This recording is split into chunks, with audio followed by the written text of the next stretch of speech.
Olá, boa noite. Eu sou Luiziana Quinino, sou fisioterapeuta formada pela UFPB.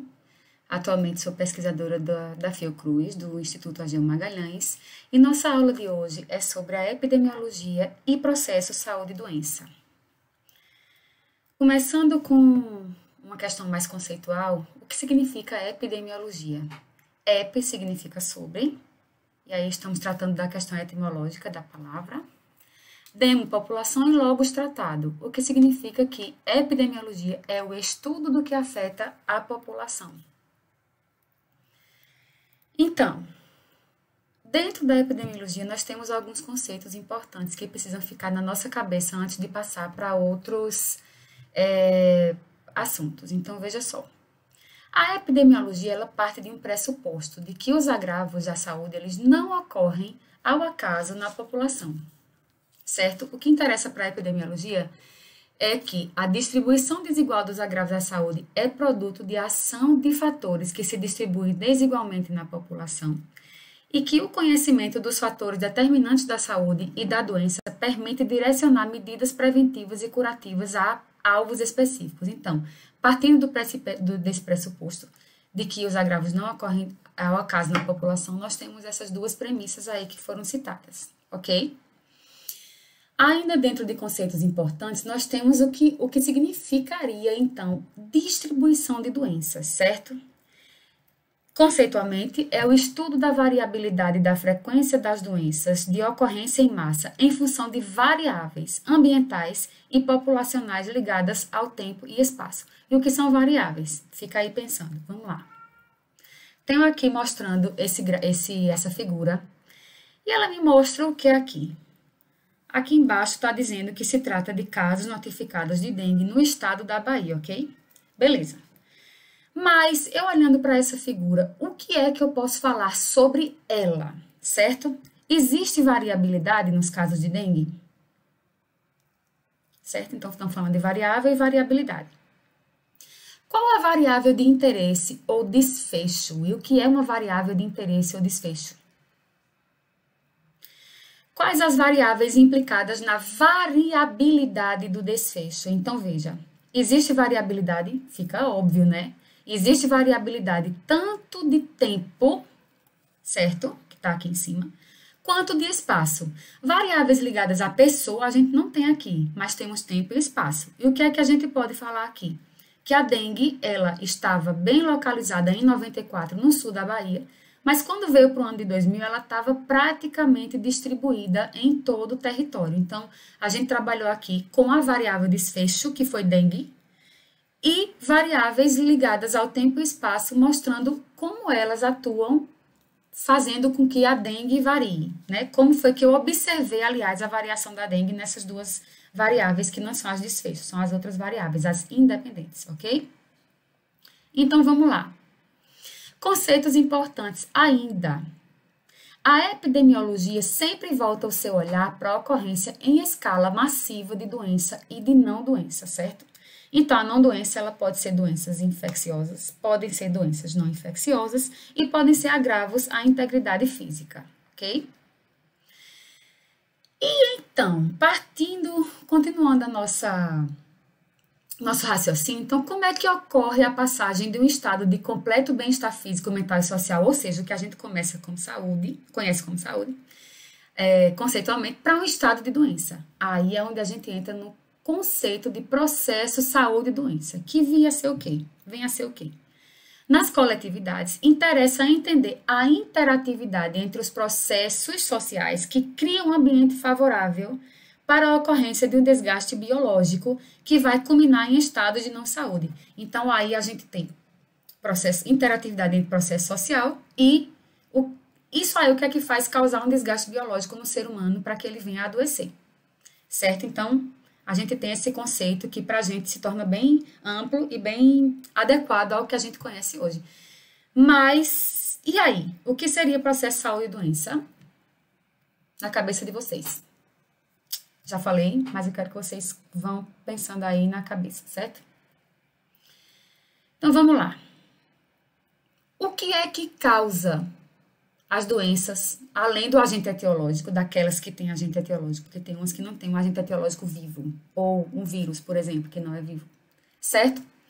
Então, seriam os fatores determinantes. O que seriam estes fatores determinantes? É isso que causa as doenças. São fatores sociais, econômicos, culturais, étnicos, raciais, psicológicos e comportamentais que influenciam a ocorrência de problemas de saúde e seus fatores de risco na população. E aí, eu uso o nome determinante ou condicionante, certo? Vamos lá. De acordo com a Lei 8.080, ela coloca determinante e condicionante como mais ou menos sinônimo. Veja só, no seu artigo 3º ela fala assim: a saúde tem como fatores determinantes e condicionantes, dentre outros, a alimentação, a moradia, o saneamento básico, o meio ambiente, o trabalho, a renda, a educação, o transporte, o lazer, enfim. É um conceito bem amplo e é bem parecido e bem adequado, vou repetir, ao que a gente entende hoje como causalidade de doença, concorda? Mas nem sempre foi assim, porém guarde esse conceito aí, certo?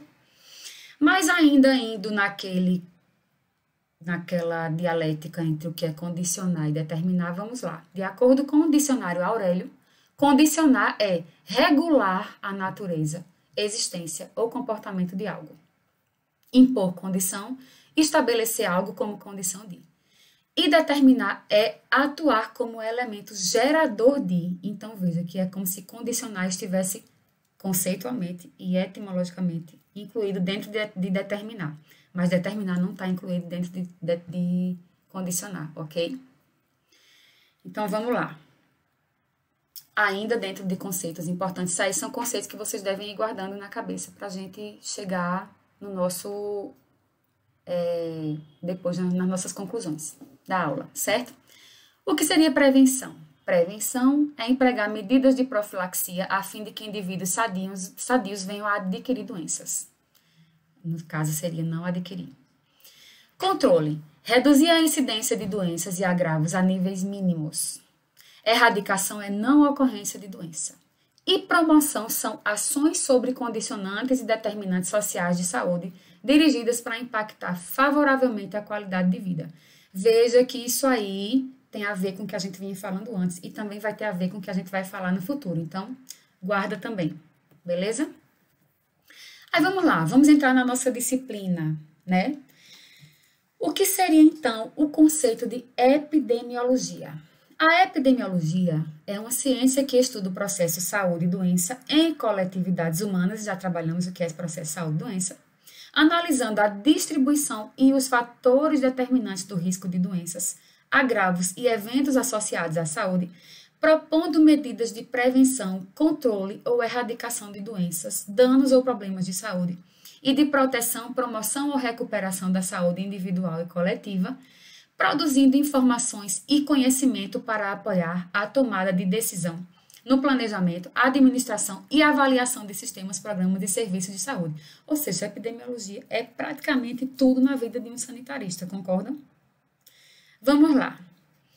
Como eu falei para vocês, o conceito de saúde e doença que a gente leu ali, o processo saúde e doença, a gente leu e viu que era um conceito bem amplo que incluía a parte social, na causalidade da doença. Mas, só reafirmando, isso nem sempre foi assim, certo? Então, a gente precisa contextualizar esse conceito de processo saúde e doença no tempo histórico, e é o que a gente, no tempo, na história, dá uma historicidade para esses conceitos. Então, é isso que a gente vai ver agora, ok?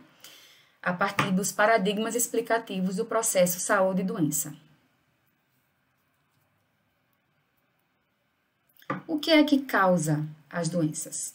Ok? Premissa, mais coisa para guardar aí na cabeça. Diferentes teorias interpretativas ao longo da história sobre o processo saúde e doença como consequência da atividade racional humana na busca de interferências causais para a doença. São expressões de determinadas maneiras de pensar o mundo e traduzem processos filosóficos diversos, quando não antagônicos. Estamos falando do que é que causa as doenças, certo? Assim, a concepção de doença existente em determinada época é um instrumento de trabalho historicamente apropriado para a reprodução daquela articulação na estrutura social particular analisada. Ou seja, cada vez que a gente for explicar causalidade